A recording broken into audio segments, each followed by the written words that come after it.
അൽഹംദുലില്ലാഹ് അൽഹംദുലില്ലാഹി റബ്ബിൽ ആലമീൻ അസ്സലാത്തു വസ്സലാമു അലാ റസൂലിൽ അമീൻ വഅലാ ആലിഹി വഅസ്ഹാബിഹി അജ്മഈൻ റബ്ബിശ്റഹ് ലീ സദ്രി വയസ്സിർ ലീ അംരി വഹ്ലുൽ ഉഖ്ദതം മിൻ ലിസാനി യഫ്ഖഹു ഖൗലി. പ്രിയ സഹോദരങ്ങളെ, അസ്സലാമു അലൈക്കും വറഹ്മത്തുള്ളാഹി വബറകാതുഹു. അഊദു ബില്ലാഹി മിനശ് ശൈത്വാനിർ റജീം. ബിസ്മില്ലാഹിർ റഹ്മാനിർ റഹീം. അലിഫ് ലാം മീം.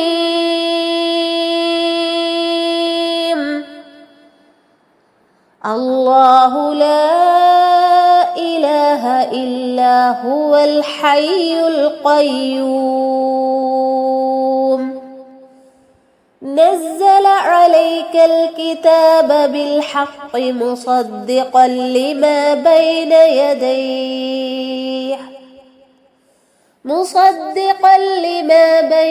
يديه وأنزل التوراة والإنجيل من قبل هدى للناس وأنزل الفرقان. إن الذين كفروا بآيات الله لهم عذاب شديد والله عزيز ذو انتقام. إن الله لا يخفى عليه شيء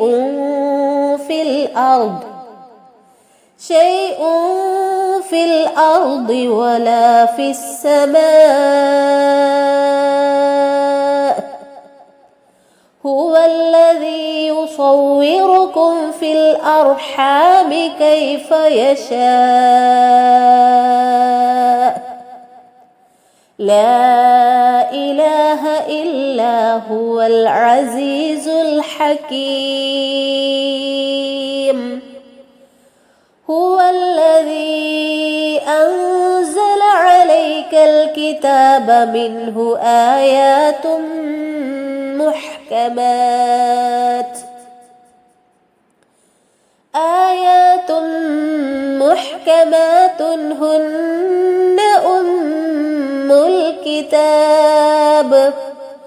هن أم الكتاب وأخر متشابهات. فأما الذين في قلوبهم زيغ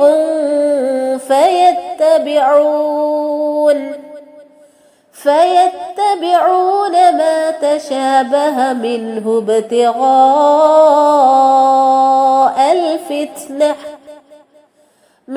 ابتغاء الفتنة وابتغاء تأويله وما يعلم تأويله إلا الله. والراسخون في العلم يقولون آمنا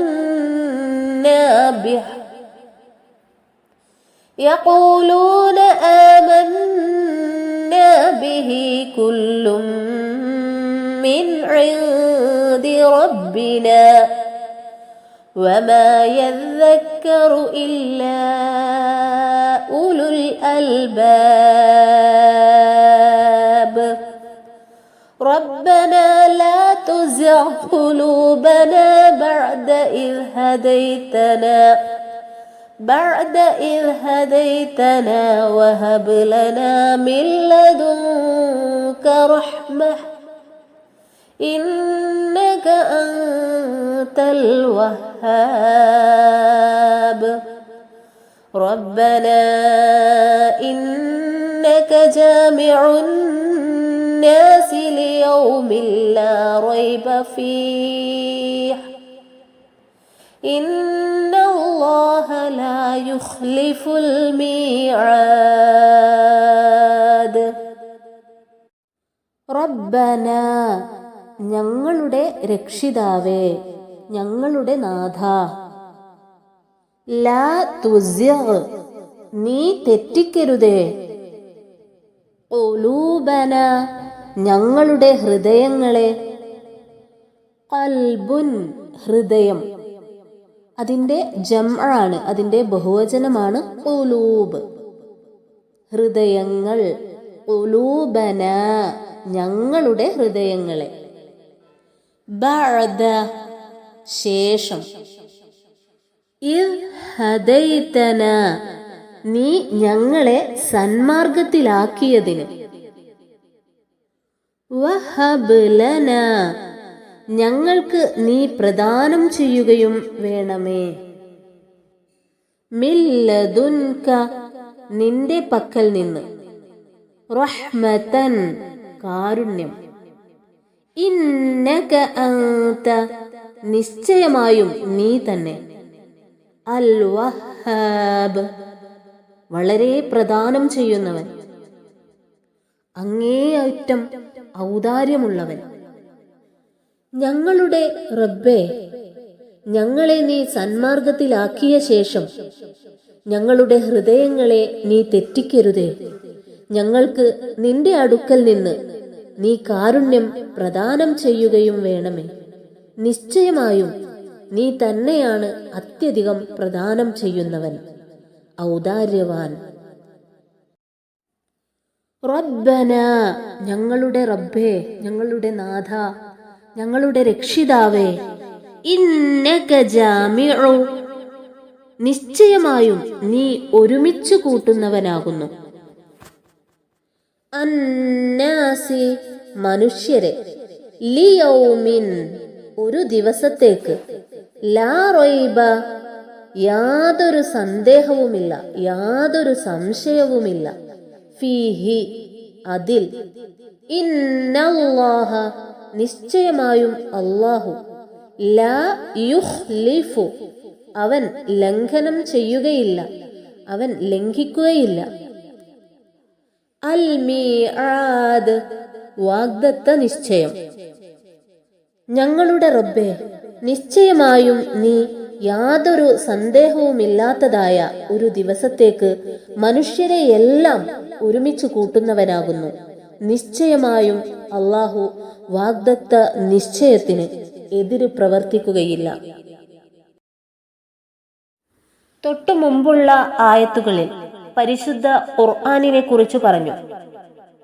പരിശുദ്ധ ഖുർആൻ ഏറ്റവും സത്യമായതും അതിന് മുമ്പുള്ള വേദഗ്രന്ഥങ്ങളെ സത്യപ്പെടുത്തുന്നതുമാണെന്ന് പറഞ്ഞ ശേഷം അള്ളാഹു എല്ലാം അറിയുന്നവനാണെന്ന്, അതായത് അള്ളാഹു സുബ്ഹാനഹു വ തആലയ്ക്ക് ഒന്നും തന്നെ അവ്യക്തമായിട്ടില്ലെന്ന്, മറഞ്ഞിരിക്കുന്നതായിട്ടില്ലെന്നും പറഞ്ഞു. അതായത് എല്ലാം അറിയുന്നവൻ അള്ളാഹു മാത്രമാണ്. നമ്മുടെ അറിവുകൾക്ക് ഒരുപാട് പരിമിതികളുണ്ട്. അതുകൊണ്ട് തന്നെ ഖുർആനിലെ പല ആയത്തുകളും പൂർണ്ണമായി മനസ്സിലാക്കാൻ നമുക്ക് സാധിക്കുകയില്ല. ഖുർആനിൽ 2 തരത്തിലുള്ള ആയത്തുകളുണ്ടെന്ന് അള്ളാഹു നമ്മളെ ഓർമ്മപ്പെടുത്തി. മുഹ്കമാത്തുകളായ ആയത്തുകളും മുതശാബിഹാത്തുകളായ ആയത്തുകളും. ഇതിൽ മുഹ്കമാത്തായ ആയത്തുകൾ നമ്മൾ വളരെ നിർബന്ധമായും മനസ്സിലാക്കിയിരിക്കേണ്ട കാര്യങ്ങളാണ്. അത് ഏതൊരു സാധാരണക്കാർക്കും മനസ്സിലാക്കാവുന്ന വിഷയങ്ങളുമാണ്. നമ്മുടെ നിത്യജീവിതത്തിൽ പാലിക്കേണ്ടതായ മര്യാദകളെക്കുറിച്ച് അത്തരം ആയത്തുകളിലൂടെ അള്ളാഹു നമ്മെ അറിയിച്ചു തരുന്നു. അതായത് പരിശുദ്ധ ഖുർആൻ ഏറ്റവും നേരായ മാർഗത്തിലേക്ക് നമ്മെ എത്തിക്കുന്നു. എന്നാൽ അതിലെ തന്നെ മുതശാബിഹത്തായ ആയത്തുകളുടെ പിന്നാലെ കൂടുന്നവർ, അതിനെ ദുർവ്യാഖ്യാനം ചെയ്യുന്നവർ, അവർ കുഴപ്പത്തെ മാത്രമാണ് ആഗ്രഹിക്കുന്നത്. അതുകൊണ്ട് തന്നെ അത്തരം ആയത്തുകളെ കുറിച്ച് കൂടുതലായി ചികഞ്ഞന്വേഷിക്കേണ്ട കാര്യമില്ല എന്നാണ് അള്ളാഹു ഓർമ്മപ്പെടുത്തുന്നത്. മുത്തശാബിഹാത്തായിട്ടുള്ള ആയത്തുകൾ, അതിലെ വാക്കുകൾ രണ്ട് തരത്തിലുണ്ട്. ഒന്ന്, അതിൻ്റെ വാക്കോ ആ വാക്കുകൊണ്ട് എന്താണ് ഉദ്ദേശിക്കുന്നതെന്നോ അതിൻ്റെ അർത്ഥം എന്താണെന്നോ ഒന്നും തന്നെ നമുക്ക് അറിയാൻ സാധിക്കില്ല. ഉദാഹരണത്തിന് അലിഫ് ലാം മീം പോലെയുള്ള കേവലാക്ഷരങ്ങൾ. ആ അക്ഷരങ്ങൾ കൊണ്ട് ഉദ്ദേശിക്കുന്നത് എന്താണ് എന്ന്, ആ വാക്ക് എന്താണ് എന്ന് പോലും നമുക്ക് അറിയാൻ സാധിക്കില്ല. രണ്ടാമത്തേത്, വാക്ക് നമുക്ക് മനസ്സിലാകും, അതായത് ആ പദത്തിന്റെ അർത്ഥം നമുക്ക് മനസ്സിലാകും.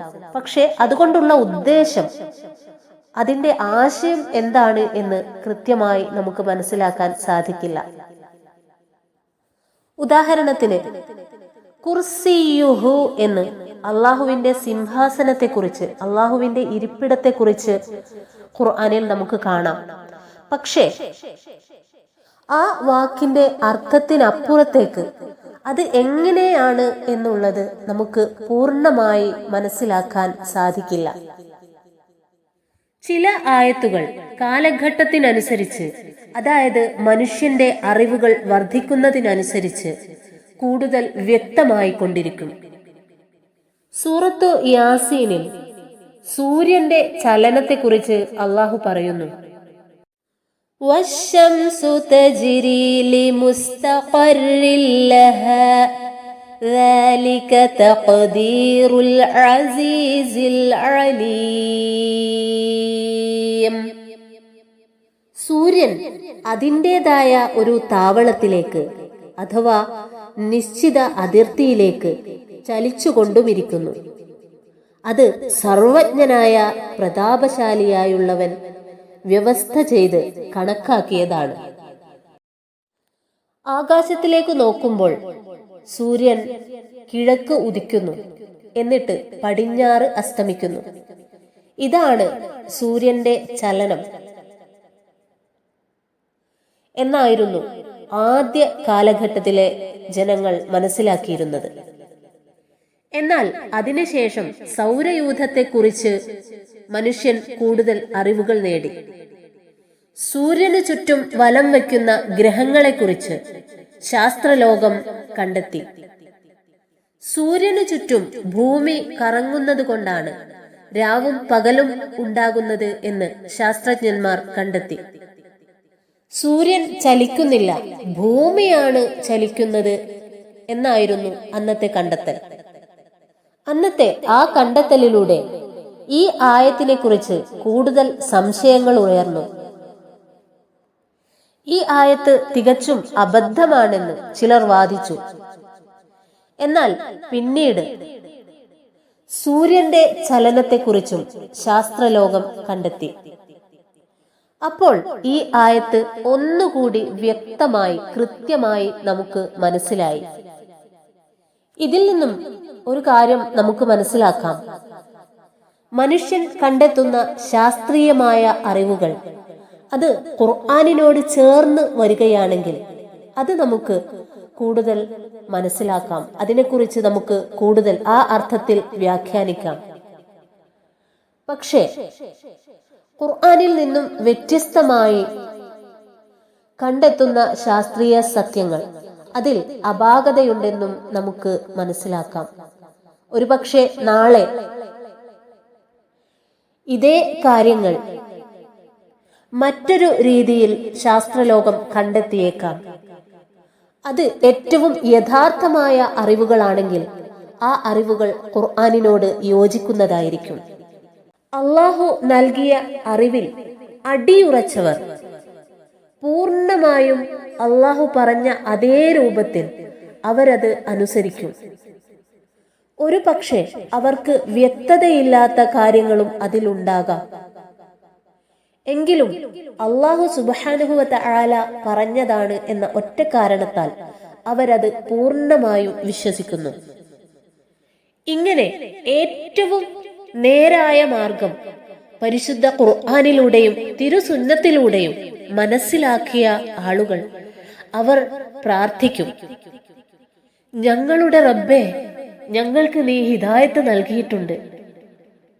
നിന്റെ കാരുണ്യം കൊണ്ട് നീ ഞങ്ങൾക്ക് നൽകിയ ഹിദായത്ത് നീ നിലനിർത്തി തരണമേ. ഇതിൽ അടിയുറച്ച് നിൽക്കുന്നവരായി ഞങ്ങളെ മാറ്റണമേ. ഒരിക്കലും നേരായ മാർഗത്തിൽ നിന്നും വിട്ടുപോകുന്നവരായി ഞങ്ങളെ നീ മാറ്റിക്കളയരുതേ എന്നുള്ള പ്രാർത്ഥനയാണ് 8-ാമത്തെ ആയത്ത്. ഏറ്റവും നേരായ മാർഗം മനസ്സിലാക്കിയാൽ മാത്രം പോരാ, ആ മാർഗത്തിലൂടെ മരണം വരെ ജീവിക്കാനും അള്ളാഹുവിന്റെ സഹായം നമുക്ക് ആവശ്യമാണ്. പരിശുദ്ധ ഖുർആനിൽ 1-ാമത്തെ സൂറത്ത് സൂറത്തുൽ ഫാത്തിഹയാണ്, 2-ാമത്തേത് സൂറത്തുൽ ബഖറയാണ്, 3-ാമത്തേത് സൂറത്ത് ആലു ഇമ്രാനാണ്. ഇങ്ങനെ 114 സൂറത്തുകൾ അല്ലാഹു സുബ്ഹാനഹു വ തആല ഇത്തരത്തിൽ ക്രോഡീകരിച്ചതിന്റെ ഉദ്ദേശം നമുക്ക് ഒരു പക്ഷേ ഒറ്റ വായനയിൽ മനസ്സിലാകണമെന്നില്ല. പക്ഷേ ഓരോ ആയത്തുകളെക്കുറിച്ചും ആഴത്തിൽ പഠിക്കുന്നതിനനുസരിച്ച് ആ ആയത്തുകൾ തമ്മിലുള്ള ബന്ധം വളരെ കൃത്യമായി നമുക്ക് മനസ്സിലാക്കാൻ സാധിക്കും. 1-ാമത്തെ സൂറത്ത് അള്ളാഹുവോടുള്ള പ്രാർത്ഥനയാണെന്ന് നമുക്കറിയാം. വളരെ പ്രധാനപ്പെട്ട കാര്യം ഈ പ്രാർത്ഥനയിലൂടെ അള്ളാഹുവോട് ആവശ്യപ്പെടുന്നു, ഇഹ്ദിനസ് സിറാത്തൽ മുസ്തഖീം, ഏറ്റവും നേരായ പാതയിൽ നീ ഞങ്ങളെ വഴി ചേർക്കണേ, ഏറ്റവും ശരിയായ പാതയിലേക്ക് ഞങ്ങളെ നീ നയിക്കണേ എന്ന് അള്ളാഹുവോട് നമ്മൾ പ്രാർത്ഥിക്കുകയാണ്. അതിനുള്ള മറുപടി തൊട്ടടുത്ത സൂറത്തിൽ അതിന്റെ തുടക്കത്തിൽ നമുക്ക് കാണാം, ദാലികൽ കിതാബു ലാ റൈബ ഫീഹി ഹുദൽ ലിൽ മുത്തഖീൻ, ഇതാ നിങ്ങൾക്കുള്ള മാർഗദർശനം, നേരായ വഴി ഇതാ നിങ്ങൾക്ക് കാണിച്ചു തന്നിരിക്കുന്നു. ഈ പരിശുദ്ധ ഖുർആൻ ഇത് നിങ്ങൾക്കുള്ള വഴികാട്ടിയാണ്. ഏറ്റവും നേരായ മാർഗത്തിൽ ജീവിക്കണമെന്ന് ആഗ്രഹിച്ച് സൂക്ഷ്മത പാലിക്കുന്നവർക്കുള്ള നേരായ മാർഗം കാണിച്ചു തരുന്ന വേദഗ്രന്ഥം, അതിൽ യാതൊരു സംശയവുമില്ല.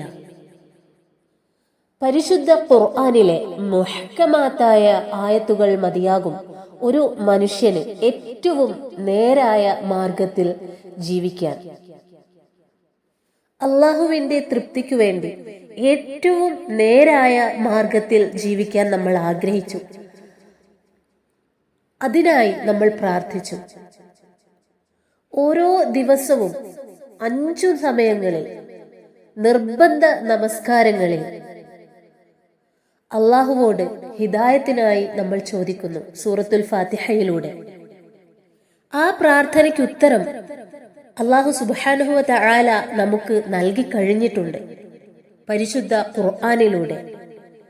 സൂറത്തുൽ ബഖറയുടെ തുടക്കത്തിൽ അക്കാര്യം ഓർമ്മിപ്പിച്ചുകൊണ്ടാണ് അള്ളാഹു നമ്മോട് സംസാരിക്കുന്നത്. നമ്മുടെ നിത്യജീവിതത്തിൽ പാലിക്കേണ്ട എല്ലാ വിഷയങ്ങളെക്കുറിച്ചും അള്ളാഹുവിന്റെ ഉപദേശ നിർദ്ദേശങ്ങൾ പരിശുദ്ധ ഖുർആനിലുണ്ട്. നിങ്ങൾ അള്ളാഹുവിനെ അനുസരിക്കുന്നവരാണെങ്കിൽ നിങ്ങളുടെ റസൂലായ മുഹമ്മദ് നബി സല്ലല്ലാഹു അലൈഹി വസല്ലമയെയും അനുസരിക്കണം എന്ന് ഖുർആൻ ഓർമ്മപ്പെടുത്തുന്നുണ്ട്. പരിശുദ്ധ ഖുർആനും നബിചര്യയുമാണ് ഏറ്റവും നേരായ മാർഗത്തിലേക്ക് നമ്മെ നയിക്കാൻ സഹായിക്കുക എന്നുള്ളത് വ്യക്തമാണ്.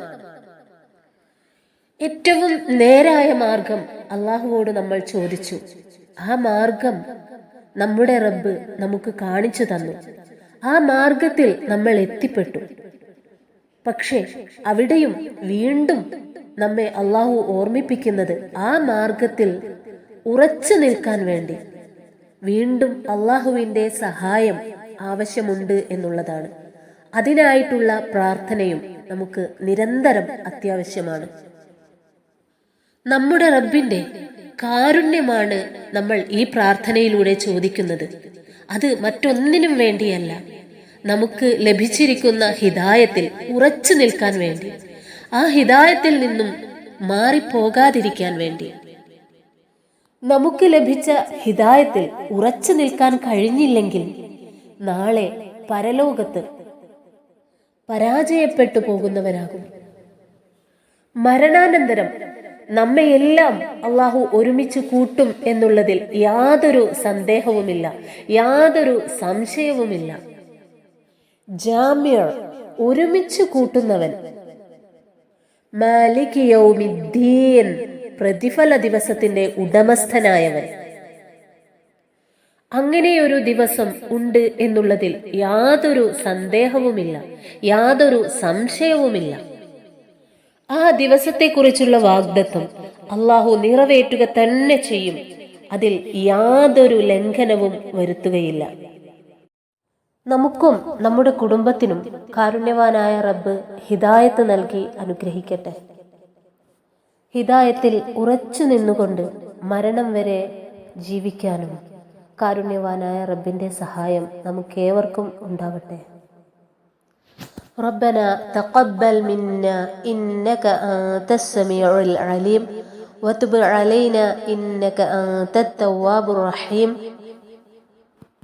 آمين آمين آمين برحمتك يا أرحم الراحمين.